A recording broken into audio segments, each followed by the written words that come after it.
नमस्कार दोस्तों, आज हम आपको एक ऐसे व्यवसाय के बारे में बताने आए हैं जो हमारे देश में कभी भी पुराना नहीं होता, बल्कि हर गली मोहल्ले की जान होता है। जी हाँ, मैं बात कर रहा हूँ एक जनरल स्टोर की यानी किराने की दुकान की। अगर आप अपना खुद का व्यवसाय शुरू करने की सोच रहे हैं, तो आपके लिए किराने की दुकान सबसे अच्छी चीज है।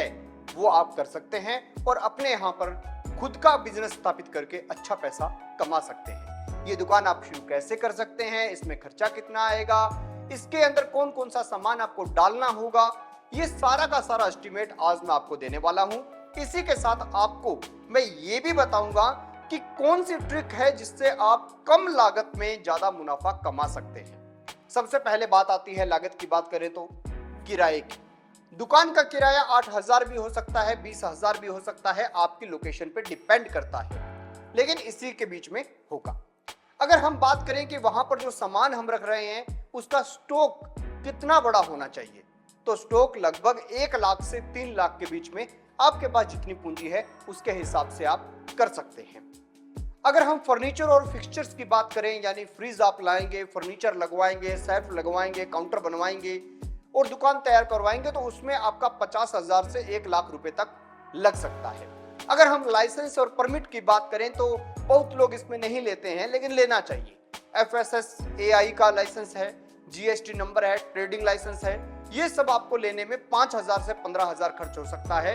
ये डिपेंड करता है कि आपके यहाँ पर भ्रष्टाचार कितना है। इसके हिसाब से अगर हम देखें तो कुल लागत बनती है कम से कम आप 1.5 लाख रुपए अपने हाथ में रखिए, और ज्यादा करें तो आप 4.5 लाख रुपए लगा के भी बहुत अच्छी एक मोहल्ले की, एक छोटे शहर की दुकान जो है वो कर सकते हैं। और ये दुकान आपको लगभग 30-40% प्रॉफिट तो कम से कम देगी।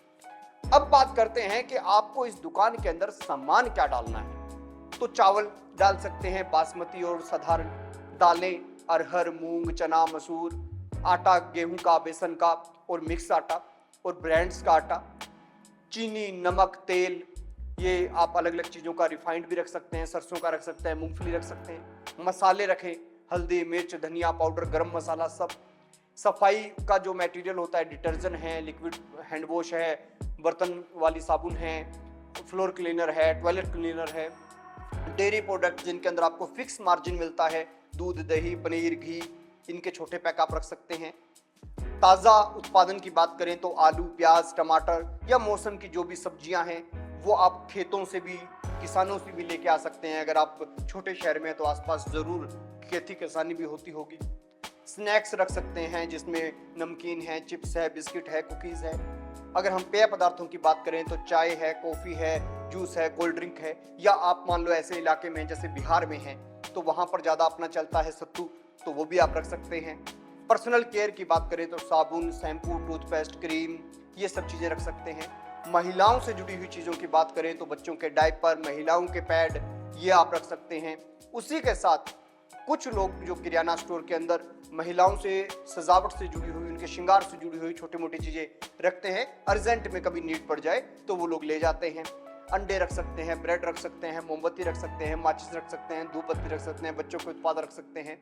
इसी के साथ आपने एक चीज़ ये भी नोट की होगी कि बहुत से मोहल्लों के अंदर लड़के जो हैं वो मेडिकल पर जाने से संकोच करते हैं, तो ऐसे में कंडोम्स आप रख सकते हैं।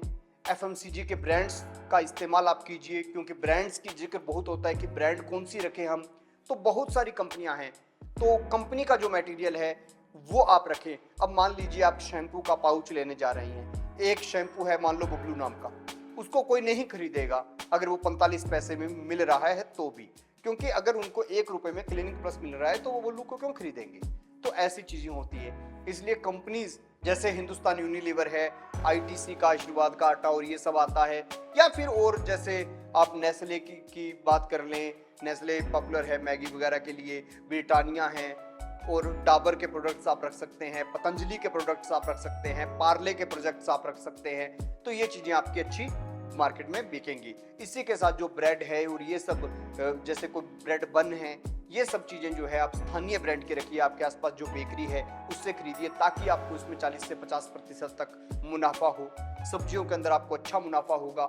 और इसी के साथ बहुत से ऐसे लोग हैं जो गाँव से खरीदते हैं, छाछ खरीदते हैं, लस्सी खरीदते हैं और वो लोगों को लाकर देते हैं। उसका भी बहुत ही अच्छा काम होता है। अब बात आती है कि भैया हमें कोई ऐसे ट्रिक बताओ जिससे हम अपने बिजनेस को और ज्यादा प्रमोट कर सके और वहां पे जो आसपास की दुकानें हैं उन्हें भी कंपटीशन दे सकें। तो उसका सिंपल है कि आपको एक तो व्यवहार बहुत अच्छा रखना है, दूसरा आपको लोगों को क्रेडिट देना है। जैसे उधार है, 1 महीने बाद पर्ची भेज देंगे जी घर पे, तो उधार के ऊपर सामान देना भी शुरू करना पड़ेगा। और लोगों को होम डिलीवरी का भी आजकल बहुत शौक है, वो भी आप कर सकते हैं। उदाहरण के रूप में एक अंकल मान लो जो रोजाना दूध लेने जाते हैं, आप उनसे बात कीजिए कि आप दूध फलां डेयरी से लेने जाते हैं, वो तो खराब हो जाता होगा। हाँ हाँ, कभी तो घर पे दूध फट ही जाता है। ऐसी वो बात करने लगे तो उन्हें बोलिए कि कोई बात नहीं अंकल, आप जब फोन करोगे आपके घर पे दूध पहुंच जाएगा। तो इस तरीके की चीजें आप शुरू करें।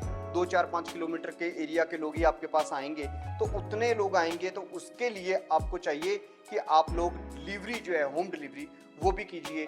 अगर हो सके तो लोगों को अपने साथ जोड़ने के लिए उनके व्हाट्सएप ग्रुप जो है वो बनाइए और उसमें सब्जी की लिस्ट डालिए कि आज ये ताज़ा सब्जी आई हुई है। तो इससे लोग थोड़े इंगेज होंगे और आपके बारे में ज़्यादा जानेंगे, तो आपके पास ज़्यादा रीच आउट करेंगे। खैर, ये वीडियो कैसी लगी कमेंट सेक्शन में ज़रूर बताएं। कोई भी डाउट हो कमेंट सेक्शन में ज़रूर बताएं। देखते रहिए ABC इंडिया।